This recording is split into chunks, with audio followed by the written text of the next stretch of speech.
ஆளும் அதிகாரத்தில் இருக்கிறவங்க தங்களுடைய எதிரிகளை, தங்களுடைய எதிர்க்கட்சி வரிசையில் இருக்கிறவர்களை அச்சுறுத்துவதற்காக பயன்படுத்தப்படுகிற ஒரு கூலிப்படையாக இந்த என்ஐஏ, என்ஆர்சி, சிஐஏ, இடி போன்ற குழுக்களெல்லாம் நம்ம பார்க்குறோம். இந்த குழுக்களெல்லாம் நம்ம ஒருபோதும் ஆதரிக்க முடியாது. 11 மணிக்கு திமுக ஆட்சிக்கு வந்துட்டா 11:05க்கு ஆற்றுல மணநல்ல தொடங்குங்க, யாராவது உங்களை கேட்டால் எனக்கு அழைப்பு கொடுங்க, அந்த அதிகாரி இங்கே இருக்க மாட்டார் சொன்னாரா இல்லையா செந்தில் பாலாஜி? இப்போ ஆற்று மணல் கொள்ளையடிக்கிற செந்தில் பாலாஜி தியாகியாக இருப்பாரா? இல்லை ஆற்று மணல் கொள்ளையடிக்கிற செந்தில் பாலாஜி உத்தமராக இருப்பாரா? அவர் குற்றம் சாட்டப்பட்டவரா, குற்றவாளியா? அதாவது ஃபாதர் ஆஃப் கரப்ஷன்னாக அது கருணாநிதி தான். அந்த கருணாநிதியே மிஞ்சிய ஒரு ஃபாதர் ஆஃப் கரப்ஷனாக செந்தில் பாலாஜி உருவெடுக்கிறார். 2014 தேர்தல் அப்போது கரூரில் போயிட்டு இங்கே ஒரு அமைச்சர் இருக்கார் செந்தில் பாலாஜி, அவர் என்னென்னலாம் பண்ணியிருக்காரு தெரியுமா? கரூரையே கட்டுக்கோப்பாக கையில் வச்சுருக்காரு. இதெல்லாம் பேசுனது யார்? ஐயா ஸ்டாலின் அவர்கள் தானே.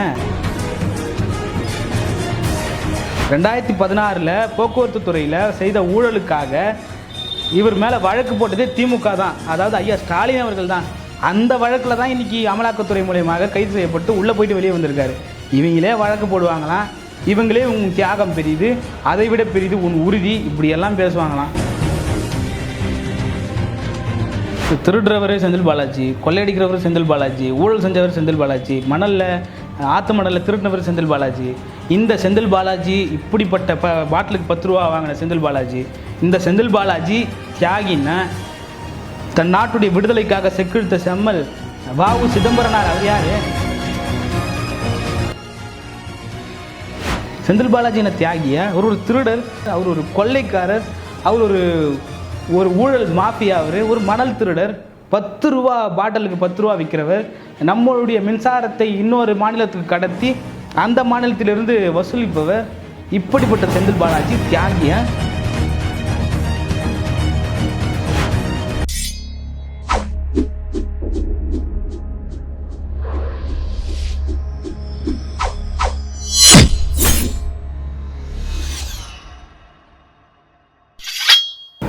வளரி நேயர்களுக்கு வணக்கம். சமகால அரசியல் குறித்து விவாதித்து வருகிறோம். இன்று செந்தில் பாலாஜி விடுதலை குறித்தும் அதை கருத்து தெரிவிக்க நம்முடன் இணைந்திருக்கிறார் ராவணன் ராபின்சன் அவர்கள். வணக்கம் ராபின்சன். வணக்கம். வணக்கம். செந்தில் பாலாஜி அவர்கள் விடுதலையானதை கொண்டாடும் விதமாக திமுக தொண்டர்கள், நிர்வாகிகள் சென்று வரவேற்றனர். இதை பற்றி உங்கள் கருத்து என்ன? செந்தில் பாலாஜி அவர்கள் இடி அமலாக்கத்துறை மூலமாக கைது செய்யப்பட்டு சிறையில் அடைக்கப்பட்டு 471 நாட்கள் சிறையில் இருந்திருக்கிறாரு. கிட்டத்தட்ட சமகாலத்தில் அரசியல் கைதிகளில் அதிக நாட்களை சிறையில் கழித்த ஒரு நபராக செந்தில் பாலாஜி அவர்கள் பார்க்கப்படுறாரு. 471 நாட்கள் அமலாக்கத்துறை மூலமாக கைது செய்யப்பட்டு விசாரணை கைதியாக இருக்காரு செந்தில் பாலாஜி. செந்தில் பாலாஜியோட வழக்கில் பார்த்தீங்கன்னா 2011 2016 காலகட்டத்தில் போக்குவரத்து துறை அமைச்சராக இருந்த செந்தில் பாலாஜி அவர்கள் ஊழல் பண்ணதாக குற்றச்சாட்டு சொல்லி கிட்டத்தட்ட 67,74,00,000 ஊழல் பண்ணதாக குற்றச்சாட்டு செந்தில் பாலாஜி மேலே அமலாக்கத்துறை வைக்கப்பட்டு சிறையில் விசாரணை கைதியாக வச்சிருக்காங்க. இந்த குற்றம் நிரூபிக்கப்படுறதுக்கு கிட்டத்தட்ட 3 ஆண்டு காலங்களுக்கு மேலே ஆகும் அப்படின்னு சொல்லிட்டு அமலாக்கத்துறையால் சொல்லப்படுது. அந்த குற்றங்கள் நிறைவேற்றப்படுறதுக்கு முன்னாடியே செந்தில் பாலாஜி அவர்கள் நிபந்தனை ஜாமீன் மூலமாக விடுதலை செய்யப்பட்டிருக்கிறாரு. இந்த குற்றம் ஒருவேளை குற்றம் சாட்டப்பட்ட செந்தில் பாலாஜி மீது இருக்கிற குற்றங்கள் நிரூபிக்கப்பட்டால் அந்த தண்டனையிலிருந்து ஒரு பகுதியை செந்தில் பாலாஜி ஏற்கனவே அனுபவிச்சிட்டாரு. அதனால் செந்தில் பாலாஜிக்கு இந்த பிணை கொடுக்கலாம்னு சொல்லிட்டு உச்சநீதிமன்றம் நிபந்தனை பிணையாக கொடுத்துருக்குது. அந்த நிபந்தனை பிணையில் பார்த்தீங்கன்னா கிட்டத்தட்ட 25 லட்சம் அபராதம் கட்டணும். அந்த அபராதத்தை தாண்டி 2 ஜாமீன்தாரர்கள் போடணும். அதுக்கப்புறம் திங்கட்கிழமை வெள்ளிக்கிழமை 2 நாட்கள் 11 மணிலேருந்து 12 மணிக்குள்ளே அமலாக்கத்துறையோடைய ஹெட் ஆஃபீஸ்க்கு போய் சைன் போடணும். இந்த நிபந்தனைகள்லாம் கொடுத்துருக்காங்க. பாஸ்போர்ட்டை பறிச்சிருக்காங்க. இந்த மாதிரியான நிபந்தனைகளை கொடுத்து செந்தில் பாலாஜி அவர்களை விடுதலை செஞ்சுருக்காங்க. இந்த விடுதலையை கொண்டாடும் விதமாக திமுகவினுடைய கூட்டணி கட்சிகளும் திமுகவுடைய நிர்வாகிகளும் செந்தில் பாலாஜியோட அன்பார்ந்த தொண்டர்களும் சேர்ந்து புழல் வளாகத்தில் வாசலை கொண்டாடி தீர்த்திருக்காங்க. பட்டாசு வெடித்து, பறை இசை அடித்து, கூத்தாட்டம் போட்டு பயங்கரமாக கொண்டாடி செந்தில் பாலாஜியை வரவேற்றிருக்காங்க. இந்த வரவேற்பு செந்தில் பாலாஜிக்கு தேவையா அப்படின்றது ஒரு பெரிய கேள்விக்குறியாக இருக்குது.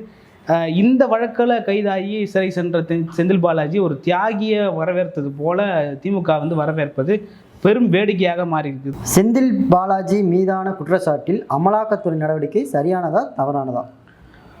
இடி, என்ஆர்சி, என்ஐஏ, அப்புறம் சிஏஏ, இந்த சட்டங்கள் எல்லாம் பாஜகவால் கொண்டு வரப்பட்ட ஒரு நச்சு சட்டங்கள்னு நம்ம சொல்லலாம். இந்த சட்டங்கள் எல்லாமே மக்களை அச்சுறுத்தும் வகையில் கொண்டு வரப்பட்ட சட்டங்கள். இது செந்தில் பாலாஜியாக இருந்தாலும் சரி, அரவிந்த் கெஜ்ரிவாலாக இருந்தாலும் சரி, நாம் தமிழ் கட்சியினுடைய நிர்வாகிகள் என்ஐஏ மூலமாக கைது செய்யப்பட்ட விசாரணைக்கு உட்படுத்தப்பட்ட நிர்வாகிகளாக இருந்தாலும் சரி, இவர்கள் எல்லாரையும் அச்சுறுத்தும் வகையில் கொண்டு வரப்பட்ட சட்டம்தான் என்ஐஏ, என்ஆர்சி, சிஏஏ, இடி போன்ற குழுக்கள் எல்லாம். இந்த குழுக்களை எல்லாம் நாம் ஒருபோதும் ஆதரிக்க முடியாது. இடியும் ஆதரிக்க முடியாது, என்ஆர்சியும் ஆதரிக்க முடியாது, என்ஐஏவும் ஆதரிக்க முடியாது, சிஏஏவும் ஆதரிக்க முடியாது. இதன் மூலியமாக யார் கைது செய்யப்பட்டாலும் அதற்கு பின்னாடி ஒரு பெரிய பின்புலம் இருக்கும் அல்லது ஆளக்கூடிய அரசாங்கம் இருக்கும் என்பது நம்மளுடைய கருத்தாக இருக்கிறது. செந்தில் பாலாஜியை இடி கைது பண்ணது ஒரு அரசியல் காழ்ப்புணர்ச்சியால் கைது பண்ணியிருக்குமா அப்படின்றது எல்லார் மத்தியிலும் பேசுபொருளாக இருக்குது. குறிப்பாக திமுகவினர் இதை அழுத்தம் திருத்தமாக சொல்கிறாங்க. பாஜகவின் அச்சுறுத்தலால் தான் செந்தில் பாலாஜி கைது செய்யப்பட்டிருக்கிறார். பாஜக தான் செந்தில் பாலாஜியோட கைதுக்கு காரணம். அதுக்கு அண்ணாமலைக்கும் செந்தில் பாலாஜிக்கும் போன்ற முரண்களை எல்லாம் சுட்டி காட்டி பேசுகிறார்கள். அதே போல் அரவிந்த் கெஜ்ரிவால் டெல்லியில் கைது செய்யப்படுறார். தேர்தலுக்கு ஒரு மாதத்துக்கு முன்பு கைது செய்யப்பட்ட அரவிந்த் கெஜ்ரிவால் தேர்தலுக்கு 4 நாட்கள் முன்னாடி வெளியே வர்றாரு. வெளியே வந்து அந்த தேர்தல் பிரச்சாரத்தை மேற்கொண்டுட்டு தேர்தல் முடிந்தவுடன் திரும்ப செந்தில் கெஜ்ரிவால் இடி மூலமாக கைது செய்யப்பட்டு இன்னமும் இந்த குற்றவாளியாக நிரூபிக்கப்படாமல் விசாரணை கைதியாகவே சிறையில் இருக்கிறார் அரவிந்த் கெஜ்ரிவால். இப்போ சமீபத்தில் அவருடைய முதலமைச்சர் பதவியை கூட விலக்கிவிட்டு வேறொரு முதலமைச்சரை போட்டிருக்காங்க. அவருமே ஜாமீனில் வெளியே வந்திருக்கார். இப்படி இடி யாரை வேணால் கைது பண்ணலாம் அப்படின்ற ஒரு பார்வையை நம்ம பார்க்குறோம். இதை தான் திமுகவினர் மத்தியில் வைக்கப்படுற இடி மேலே இருக்கிற ஒரு குற்றச்சாட்டாக நம்ம பார்க்குறோம். இந்த குற்றச்சாட்டு இடி, சிஐஏ இவங்க எல்லாருமே பார்த்திங்கன்னா பாஜகவால் ஏவி விடக்கூடிய ஒரு குழுக்களாக தான் நம்ம பார்க்குறோம். இப்போ சமீபத்தில் பார்த்திங்கன்னா நம்ம ஒரு பாதிரியாரை என்ஐஏ கைது பண்ணி அவருக்கு ஒரு ஸ்ட்ரா கூட குடிக்கிறதுக்கு தராமல் அவரை கொடுஞ்சிறையில் வச்சு கொன்னதை நம்ம பார்த்துருக்கோம். அதே போல் தான் நாம் தமிழ் கட்சியோட நிர்வாகிகள் சம்மந்தமே இல்லாமல் என்ஐஏ ஏதோ பயங்கரவாத அமைப்போட, தீவிரவாத அமைப்போட தொடர்பில் இருக்காங்க நாம் தமிழ் கட்சி, அதனால் அவங்கள கூப்பிட்டு விசாரிக்கணும்னு சொல்லிட்டு அவங்களுடைய ஹார்ட் டிஸ்க்கு, அவங்களுடைய யூடியூபோடைய வீடியோஸ் எல்லாம் கலெக்ட் பண்ணதெல்லாம் பார்த்துருக்கோம்.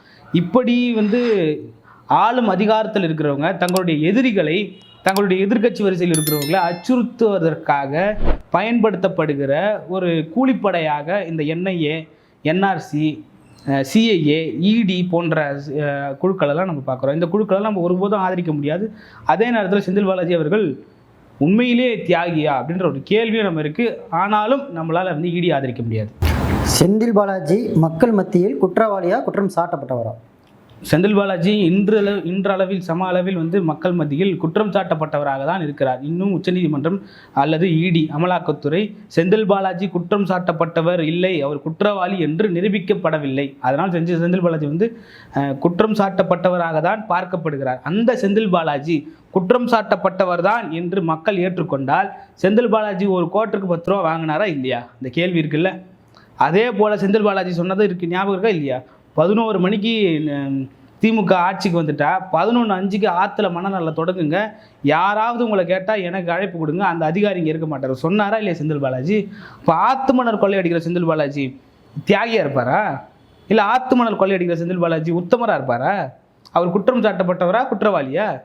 அதே செந்தில் பாலாஜி எவ்வளவு ஊழல்களை பண்ணியிருக்காரு. போக்குவரத்து துறை அமைச்சராக இருக்கிறப்போ 67,000 கோடியே 74 லட்சம் ஊழல் பண்ணியிருக்காருன்னு கிட்டத்தட்ட 550 சாட்சிகளை வச்சு உச்சநீதிமன்றம் நிரூபிச்சிருக்கு. 67,000 கோடியே 74 லட்சம் செந்தில் பாலாஜி போக்குவரத்து துறை அமைச்சராக இருந்தபொழுது ஊழல் செஞ்சுருக்காருன்றதை நிரூபிச்சிருக்காங்க உச்சநீதிமன்றம். இப்போ இந்த தீர்ப்பு குற்றவாளியா குற்றம் சாட்டப்பட்டவரா செந்தில் பாலாஜி? அப்போ அந்த செந்தில் பாலாஜி ஊழல் செஞ்சுருக்காரா இல்லையா? எவ்வளவு மின்சாரத்துறையில் இருக்கிறப்போ ஊழல் செஞ்சுருக்காரு, மதுவிலக்குத்துறையில் இருந்தப்போ ஊழல் செஞ்சுருக்காரு. 2 கட்சியும் ஆட்சி மாறி ஆண்டப்போ எல்லா கட்சியிலையுமே அமைச்சர் பதவியில் இருந்திருக்காரு. அதுவும் சாதாரண அமைச்சர்லாம் கிடையாது, நம்பர் 1 அமைச்சராக செந்தில் பாலாஜி இருந்திருக்காரு.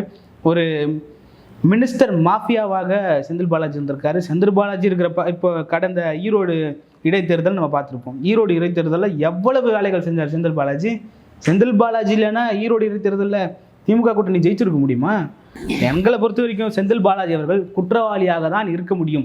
செந்தில் பாலாஜி அவர்கள் குற்றம் சாட்டப்பட்டவர் என்பதை நம்ம ஏற்றுக்கவே முடியாது. ஏன்னா அவ்வளவு குற்றங்கள் செந்தில் பாலாஜி போன்ற ஒரு மனிதர்கள் எல்லாம் வந்து திமுகவில் இல்லை, தமிழ்நாட்டில் இருக்கிறதே ஒரு சாபக்கேடாக நம்ம பார்க்குறோம். ஏன்னா எண்ணற்ற குற்றங்கள், 1 2 கிடையாது, எண்ணற்ற குற்றங்களை செஞ்சு ஒரு ஊழல் நிறைந்த ஒரு உடம்பாக, அதாவது ஃபாதர் ஆஃப் கரப்ஷனாக அது கருணாநிதி தான். அந்த கருணாநிதியை மிஞ்சி ஒரு ஃபாதர் ஆஃப் கரப்ஷனாக செந்தில் பாலாஜி உருவெடுக்கிறார். கருணாநிதிக்கு சரியான வயது அவர் இருந்தார்னா கருணாநிதியை மிஞ்சும் அளவிற்கு செந்தில் பாலாஜி அவர்கள் பெரும் ஊழல்வாதியாக, இந்தியா முழுமைக்கும் பெரும் ஊழல்வாதியாக மாறுவதற்கான வாய்ப்பு இருக்குது. அதே சமயம் அந்த ஊழலில் பாதி பங்கை கருணாநிதியோட குடும்பத்துக்கு கொடுத்துருக்காரு. அதனால தான் அவர் இவ்வளோ நேரம் இந்த கட்சியில் பயணிச்சிருக்கவே முடிஞ்சுது. அதனால் செந்தில் பாலாஜி அவர்கள் குற்றம் சாட்டப்பட்டவரெல்லாம் இல்லை, குற்றவாளி செந்தில் பாலாஜி. அந்த குற்றவாளியை தகுந்த குற்றத்தை நிரூபிக்க முடியாமல் அமலாக்கத்துறையும் உச்சநீதிமன்றமும் திறனரும் அளவிற்கு திமுக முட்டுக் கொடுக்குதுன்றதான் நம்ம பேசணும். உன் தியாகம் பெரியது, உன் உறுதி பெரியது என முதலமைச்சர் எக்ஸ்தலத்தில் பதிவு. உங்கள் கருத்து என்ன? முதலமைச்சரோட இந்த கருத்துக்கள்லாம் பார்க்குறப்போ செந்தில் பாலாஜியோட தொண்டராக ஆகிட்டார் முதலமைச்சர்ன்றது நமக்கு தோணுது. ஏன்னா வந்து அப்படிதான், உன் தியாகம் பெரியது, உன் உறுதி பெரியது, உன் தியாகத்தை விட உன் உறுதி பெரியது, இதெல்லாம் என்ன வார்த்தை இதெல்லாம்? இது வரைக்கும் எந்த அமைச்சருக்காவது இப்படி பேசியிருக்காரா ஸ்டாலின் அவர்கள்? ஆனால் இன்றைக்கி பேச வேண்டிய காரணம் என்ன? செந்தில் பாலாஜி வேற அன்னைக்கு போயிடுவாரோ அப்படின்ற ஒரு பயம் தானே. செந்தில் பாலாஜியோடைய வழக்குக்கு முதல் முறையாக போயிட்டு ஸ்டாலின் அவர்கள் போயிட்டு மருத்துவமனையில் போய் பார்த்துட்டு வந்தாரா? செந்தில் பாலாஜி எவ்வளவு பணம் கொடுக்காம ஸ்டாலின் அவர்கள் இதெல்லாம் பண்ணணும்? செந்தில் பாலாஜி அவர்கள் மீது அவ்வளவு மதிப்பு வைத்திருக்கக்கூடிய ஒரு முதலமைச்சராக இருந்திருந்தால் 2014 தேர்தல் அப்போது கரூரில் போயிட்டு இங்கே ஒரு அமைச்சர் இருக்கார் செந்தில் பாலாஜி, அவர் என்னென்னலாம் பண்ணியிருக்காரு தெரியுமா? கரூரையே கட்டுக்கோப்பாக கையில் வச்சுருக்காரு. இதெல்லாம் பேசுனது யார்? ஐயா ஸ்டாலின் அவர்கள் தானே. இன்னொன்று சொன்னோம்னா 2016 போக்குவரத்து துறையில் செய்த ஊழலுக்காக இவர் மேலே வழக்கு போட்டதே திமுக தான், அதாவது ஐயா ஸ்டாலின் அவர்கள் தான். அந்த வழக்கில் தான் இன்றைக்கி அமலாக்கத்துறை மூலயமாக கைது செய்யப்பட்டு உள்ளே போயிட்டு வெளியே வந்திருக்காரு. இவங்களே வழக்கு போடுவாங்களாம், இவங்களே உன் தியாகம் பெரியது, அதை விட பெரியது உன் உறுதி, இப்படியெல்லாம் பேசுவாங்களாம். இதெல்லாம் கேட்டு மக்கள் வந்து ஏமாந்து போய் இன்னும் உட்காந்துட்டு இருக்காங்க. எப்படி இந்த மாதிரிலாம் பேச முடியும்? என்ன தியாகம் செஞ்சுட்டாரு இவர்? செய்தது தியாகம்னா மற்றவங்க செஞ்சதெல்லாம் என்ன? இன்னைக்கு செந்தில் பாலாஜி வெளியே வந்திருக்காரு. இதற்கப்புறமா தமிழ்நாட்டில் உதயநிதி தான் துணை முதல்வர் என்ற வார்த்தையே வராது பாருங்க. எந்த யூடியூப் சேனல்லையும் எந்த மெயின் ஸ்ட்ரீம் மீடியாலையும் உதயநிதி துணை முதல்வர் என்ற பேச்சுக்கு இடமில்லைன்ற மாதிரி ஆகிடும் பாருங்க. ஏன்னா செந்தில் பாலாஜி அவர்கள் சரிக்கு சமமாக உதயநிதிக்கு சமம், உதயநிதியுடைய பெரிய ஆளாக இருப்பார் செந்தில் பாலாஜி. அவ்வளவு வேகமாகவும் வீரியமாகவும் ஊழல்கள்லையும் களத்திலையும் செயல்படக்கூடிய ஒரு சிறந்த அமைச்சராக, முதன்மை அமைச்சராக செந்தில் பாலாஜி அவர்கள் இருப்பார், ஏற்கனவே இருந்திருக்காரு. அதனால் செந்தில் பாலாஜியோட தியாகம் பெருசு தான். ஐயா ஸ்டாலின் அவர்களுடைய கருத்தை நம்ம ஏற்கிறோம், வரவேற்கிறோம். திருடுபவர்கள், ஊழல் செய்தவர்கள், கொள்ளையடிப்பவர்கள் தியாகி என்றால் செக்கெழுத்த போராளி வஉசியார். சீமான் கேள்வி. உங்கள் கருத்து? திருடுறவர் செந்தில் பாலாஜி, கொள்ளையடிக்கிறவர் செந்தில் பாலாஜி, ஊழல் செஞ்சவர் செந்தில் பாலாஜி, மணலில் ஆற்று மணலில் திருடினவர் செந்தில் பாலாஜி. இந்த செந்தில் பாலாஜி இப்படிப்பட்ட பாட்டிலுக்கு 10 ரூபா வாங்கின செந்தில் பாலாஜி. இந்த செந்தில் பாலாஜி தியாகின்னா தன் நாட்டுடைய விடுதலைக்காக செக்கிழுத்த செம்மல் வஉ சிதம்பரனார். அவர் யார்? கப்பலோட்டிய தமிழன் யார்? தியாகியே இல்லையா? மருதிருவர்கள் 2 பேருடைய ஒரு வாரிசு குடும்பங்களையே தியாகம் செய்த தியாகிகள்லாம் யார்? அவர் என்ன சொல்லுவீங்க? அவருக்கு வேறு ஏதாவது திருடர்னு அவர் சொல்லுவீங்களா? வஉசியை திருடர்னு சொல்லுவீங்க, வஉசியை ஊழல்வாதின்னு சொல்லுவீங்க, செந்தில் பாலாஜி தியாகின்னு சொல்லுவீங்களா? கேள்வி இருக்குல்ல. அப்போது ஒரு அமைச்சராக முதலமைச்சராக இருக்கக்கூடிய ஸ்டாலின் அவர்கள் வந்து ஒரு ஊழல் நிறைந்த ஒரு அமைச்சர் செந்தில் பாலாஜி அவர்களை பார்த்து தியாகின்னு சொல்கிறது பெரும் வேடிக்கையாக இருக்குது. இவரையே தியாகின்னு சொன்னால் அப்போ தியாகிக்கு அர்த்தமாக இருக்கக்கூடிய தியாக திலீபம் போன்ற தலைவர்கள் எல்லாம் எங்கேத்துமே வைக்கிறது? நம்ம இந்த கேள்விக்கெல்லாம் முதலமைச்சர் ஸ்டாலின் அவர்கள் பதில் சொல்லணும். ஒவ்வொருவரும் ஜெகத் ரட்சகன் அவர்களுக்கு கலைஞர் விருது, கலைஞர் இப்போ திமுகவுடைய பவள விழாவில் வந்து கலைஞர் விருது கொடுக்குறாங்க. கலைஞர் விருது யார் கொடுக்குறாங்கன்னா 950 கோடி, 850 கோடி, கிட்டத்தட்ட 900 கோடி, 900 கோடி வந்து அபராதம் கட்டியிருக்காரு நீதிமன்றத்தில். எதுக்காகன்னா ஊழல் வழக்கில் 900 கோடி அபராதம் கட்டியிருக்காரு. அப்போ இவர் அபராதம் கட்டுறாருன்னா தான் ஊழல் செஞ்சதை ஒத்துக்கினார் தானே ஜெகத் ரட்சகர். அந்த ஜெகத் ரட்சகருக்கு கலைஞர் விருது கொடுக்குறாங்கன்னா அப்போ கலைஞர் எவ்வளோ பெரிய ஊழல்வாதியாக இருப்பார்? சரியான விருதை சரியான நபருக்கு தேடி கொடுக்கறதுல நம்முடைய ஐயா கருணாநிதி அவர்கள், முத்துவேல் கருணாநிதி ஸ்டாலின் அவர்கள் சிறந்தவர் என்பதற்கு ஒரு சிறந்த எடுத்துக்காட்டு ஜெகத் ரட்சகன் அவர்களுக்கு கருணாநிதி விருது கொடுத்தது. அதே போல் அமைச்சர் பொன்முடி அவர்கள், எனக்கு வயசாயிடுச்சு ஐயா, என்னால் சிறை தண்டனை அனுபவிக்க முடியாது, எனக்கு பிணை கொடுங்க, என்னை மன்னிச்சு விட்டுருங்க அப்படின்னு சொல்லிட்டு உச்சநீதிமன்றத்தில் உயர்நீதிமன்றத்தில் போய் கெஞ்சினது யார்? ஐயா பொன்முடி அவர்கள் கெஞ்சினாரா இல்லையா? அவங்க செஞ்சது ஊழலா இல்லையா? இவர்கள் எல்லாரும் தியாகியா? திமுகவில் இருக்கிறவங்க எல்லாம் தியாகியா? இந்த அமலாக்கத்துறைக்கும் நம்ம சொல்கிறோம், இந்த ஜெகத் ரட்சகன், டிஆர் பாலு, அதுக்கப்புறம் நம்ம பொன்முடி, நேரு, KN நேரு, அது உதயநிதி, சபரீசன், ஸ்டாலின், ஒவ்வொருவராக பிடிக்க வேண்டியது தானே? திமுகனாலே ஊழல்னாலே திமுகன்னு எல்லாருக்கும் தெரியும். இந்த ஈடி ரொம்ப நேர்மையான ஈடி போய் எல்லாரையும் பிடிக்க வேண்டியது தானே? ஏன் உதயநிதியை பிடிக்க வேண்டியது தானே? உதயநிதிக்கு எப்படி அங்கே இந்த கார் வந்ததுன்னு கேட்க வேண்டியது தானே? ஐயா ஸ்டாலின் அவர்களுக்கு எப்படி எவ்வளோ சொத்து வந்ததுன்னு கேட்குறது தானே? அக்கா உதயநிதி அவர்களுக்கு எவ்வளோ அப்படி சொத்து வந்ததுன்னு பேசுறது தானே? ஏன் பேசலை? அப்போது அமலாக்கத்துறை செந்தில் பாலாஜி மீது இருக்கக்கூடிய வன்மத்தை கொட்டும் விதமாக தான் இந்த வேலையை செஞ்சுருக்காங்க. இதை தியாகின்னு பேசுகிறீங்க. அப்போ தியாகின்னு நீங்கள் செந்தில் பாலாஜியே சொன்னீங்கன்னா மற்றவங்களாம் எந்த வரிசையில் திரும்பி வைப்பீங்க? வாவு சிதம்பரனாரை, மற்ற தலைவர்கள் எல்லாம் எந்த வரிசையில் எதுவுமே வைப்பீங்க? செந்தில் பாலாஜி என்ன தியாகியா? ஒரு திருடர், அவர் ஒரு கொள்ளைக்காரர், அவர் ஒரு ஊழல் மாஃபியா, அவர் ஒரு மணல் திருடர், 10 ரூபா பாட்டிலுக்கு 10 ரூபா விற்கிறவர், நம்மளுடைய மின்சாரத்தை இன்னொரு மாநிலத்துக்கு கடத்தி அந்த மாநிலத்திலிருந்து வசூலிப்பவர். இப்படிப்பட்ட செந்தில் பாலாஜி தியாகியா? மீண்டும் செந்தில் பாலாஜி திமுக அமைச்சர் ஆவாரா? உங்கள் கருத்து? மீண்டும் செந்தில் பாலாஜி துணை முதல்வர் ஆவார் அப்படிதான் நம்ம சொல்லணும். ஏன்னா செந்தில் பாலாஜி அவர்கள் முதன்மை அமைச்சராக இருந்தாரா இல்லையா? அவர் வெளியே இருக்கிறப்போ செந்தில் பாலாஜிக்கு பிறகுதான் எல்லா அமைச்சர்களும் முதன்மையாக இருக்கக்கூடிய துறையில், மின்சாரத்துறையிலையும் மதுவிலக்குத்துறையிலையும் இருந்தார். இந்த 2 துறையில் தான் தமிழ்நாட்டிலே அதிகப்படியான காசு வசூலிக்கக்கூடிய துறை தான் இது. 2 துறை தான். இந்த 2 துறையில் இருக்கக்கூடிய முதன்மை அமைச்சராக, முதலமைச்சருக்கு அடுத்தபடியான அமைச்சராக செந்தில் பாலாஜி அவர்கள் இருந்தார். அந்த செந்தில் பாலாஜி சிறைக்கு சென்று திரும்ப வெளியே வரார். சிறையில் இருந்தப்பவே இலாக்கா இல்லாத அமைச்சராக செந்தில் பாலாஜி தொடர்ந்தாரா இல்லையா? சிறைக்கு சென்ற செந்தில் பாலாஜி இதுவரைக்கும் தமிழ்நாட்டின் வரலாறில் சிறைக்கு சென்றவர் எவருமே அமைச்சர் பொறுப்பில் இருந்ததே இல்லை. ஆனால் அதை வலியுறுத்தி எடப்பாடி பழனிசாமி அவர்கள் சட்டமன்றத்தில் பேசினார். இது தமிழ்நாட்டின் நாகரிகத்தை கெடுக்கும் வகையில் செந்தில் பாலாஜி அவர்களுக்கு தொடர்ந்து இலாக்கா இல்லாத அமைச்சர் பதவி வகிப்பது நல்லா இல்லை, எதிர்க்கட்சி தலைவர் எடப்பாடி பழனிசாமி அவர்கள் பேசுகிறார். இருந்தும் செந்தில் பாலாஜி அவர்கள் இலாக்கா இல்லாத அமைச்சராக கிட்டத்தட்ட 6 மாத காலம் தொடர்ந்தார். அவரே தான் விருப்பம் பெற்று நான் இந்த இலாக்கா இல்லாத அமைச்சர் பதவியை ராஜினாமா செய்கிறேன்னு சொல்லிட்டு சிறையிலிருந்து ராஜினாமா செய்கிறார். அப்படி சுய விருப்பத்தோடு ராஜினாமா செய்த செந்தில் பாலாஜிக்கு மீண்டும் திமுக அமைச்சர் பதவி கொடுக்காதுன்னு நீங்களாம் நம்புறீங்களா? கட்டாயம் நீங்கள் 10 நாளுக்குள்ளே செந்தில் பாலாஜிக்கு முதன்மை அமைச்சரவையில் ஏதாவது ஒரு அமைச்சர் பொறுப்பு கொடுப்பாங்க.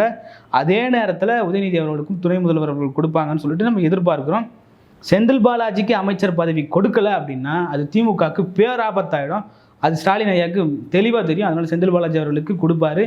இப்போ இல்லை, எப்போவுமே செந்தில் பாலாஜி அவர்கள் திமுகவோடு இருப்பது தான் நன்மை அப்படின்னு சொல்லிட்டு ஐயா ஸ்டாலின் அவர்கள் விரும்புகிறாரு. மாதம் யாருங்க 100 கோடி எடுத்து வீட்டில் வைப்பாங்க? செந்தில் பாலாஜி வைப்பாருங்க. வேறு எந்த அமைச்சரும் வைக்காத செந்தில் பாலாஜி செய்வாருங்க. அதனால தாங்க செந்தில் பாலாஜி 40 வயசில் திமுகவுடைய சூப்பர் ஸ்டார் அமைச்சராக இருக்கிறாரு. வேறு எந்த அமைச்சர் கைது செஞ்சுட்டு வெளியே வந்தாலும் இவ்வளவு வரவேற்பு இருக்காதுங்க.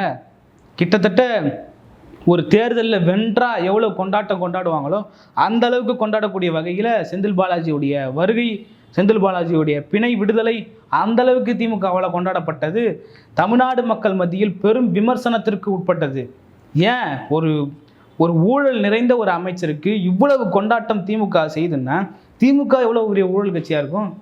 கூட்டணி கட்சியில் இருக்கக்கூடிய எங்கள் அக்கா ஜோதிமணி, அண்ணன் திருமாவளவன் யாருமே கண்டிக்கல. எல்லாருமே போய் பார்க்குறாங்க. செந்தில் பாலாஜினமும் வீர தீர செயல்கள் செஞ்சுட்டு, தியாகம் செஞ்சுட்டு சிறையில் இருந்த மாதிரி, மக்களுக்காக போராடி சிறையில் இருந்த மாதிரி, ஊழல் செஞ்சுட்டு அந்த ஊழல் பணத்திலிருந்து தப்பிக்க முடியாமல் நான் ஊழல் செஞ்சது அரசாங்கம் கோர்ட் உச்சநீதிமன்றம் இன்னொன்று சொல்லியிருக்காங்க இந்த பிணையில். அதாவது இந்த சாட்சிகளாக இருக்கக்கூடிய 550 பேரை மறைமுகமாகவோ நேரடியாகவோ செந்தில் பாலாஜி அவர்கள் பேச தொடர்பு கொள்ள முயன்றால் செந்தில் பாலாஜி அவருடைய பிணை ரத்து செய்யப்படும் அப்படின்னு. இப்போ செந்தில் பாலாஜி மீது எவ்வளோ பயம் இல்லாமல் பண்ணியிருப்பாங்க. இதே செந்தில் பாலாஜி வெளியே இந்த சாட்சிகளாக இருக்கக்கூடிய 550 பேரை விசாரிப்பார். இந்த சாட்சிகளாக இருக்கக்கூடிய 550 பேரை, இந்த சாட்சிகளை அழிக்க முற்படுவாரா இல்லையா? இந்த செந்தில் பாலாஜிக்கு வக்காலத்து வாங்கி ஐயா முதல்வர் ஸ்டாலின் அவர்கள் வரலாமா? இது ஒரு அரசியல் நாகரிகமாக தெரியல. ஊழல் நிறைந்த ஒரு அமைச்சரை போயிட்டு தியாகின்னு பேசுறது, இப்படிலாம் பேசுறது எப்படி அவமானகரமாக இல்லை?